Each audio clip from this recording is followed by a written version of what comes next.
ಆರೈಕೆ ತಗೊಂಡ್ರೆ ಮೈ ತುಂಬ ಗಾಯ ಇತ್ತು, ರಕ್ತ ಸುರಿತಾ ಇತ್ತು. ನಾನು ಫೋಟೋ ಕಳಿಸಿದ್ದೀನಿ, ಮಾಲೂರು ಗೋಶಾಲೆ 2 ತಿಂಗಳಿಗೆ ಹಾಕಿದ್ದೆ.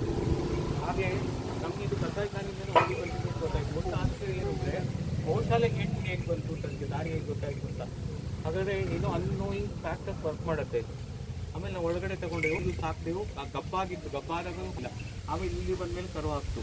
ನಾವೇನು ಮಾಡಿದ್ವಿ, ಯಾರು ಸ್ಪಾನ್ಸರ್ ಮಾಡಿ 25,000ಕ್ಕೆ ಅಂತ ಕೇಳಿದ್ದೆವು. 2 ತಿಂಗಳು ಬಿಟ್ಟು ಮುಸ್ಲಿಮ್ಸ್ ಬಂದರು ಇಲ್ಲಿಗೆ, ಇದು ನಮ್ಮ ಹಸು ನೀವು ಕಟ್ಟಾಕಿದ್ದೀರಾ ಅಂತ ಅಂದರು. ಅದು ಅವ್ರದ್ದೇ ಹಸು, ಬಟ್ ನಮ್ಗೆ ಕೇಳಿದಾಗ ಗೊತ್ತಿಲ್ಲ. ನಾವು 50,000 ಕೊಡಿ ಆದರೆ ಬಿಟ್ಕೊಡ್ತೀನಿ ಅಂತಂದರು.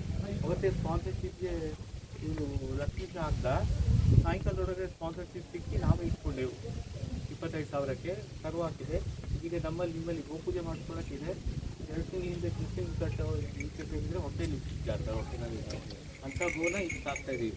ಮತ್ತು ಭಾರತೀಯ ಗೋತಳಿಗಳು ಅಂದರೆ ನಾನು ಊರಿಗೆ ಹೇಗೆ ಐಡೆಂಟಿಫೈ ಮಾಡ್ತಿರೋ ನಾಟಿ ಹಸು, ಸೂರ್ಯನಾಡಿ, ಗಂಗಾನಾಡಿ, ಆಮೇಲೆ ಈ ಮೃತ್ಯುದ ಮಿಕ್ಸ್ ಮಾಡುತ್ತೆ, ಉದ್ದ ಇರಬೇಕು. ಇದು 4 ಕ್ಯಾರೆಕ್ಟರ್ ಭಾರತೀಯ ಗೋತಳಿ ಆಗೋದಿಲ್ಲ. ಅಂಥ ಗೋಗು ಪೂಜೆ ಮಾಡ್ತಾ ಇದ್ದೀವಿ. ಎಲ್ಲರೂ ಕೇಳ್ಕೊಂಡು ಕೂತ್ಕೊಳ್ಳಿ. ಸಾಮೂಹಿಕ ಸಂಕಲ್ಪ ಎಲ್ಲರೂ ಒಂದೇ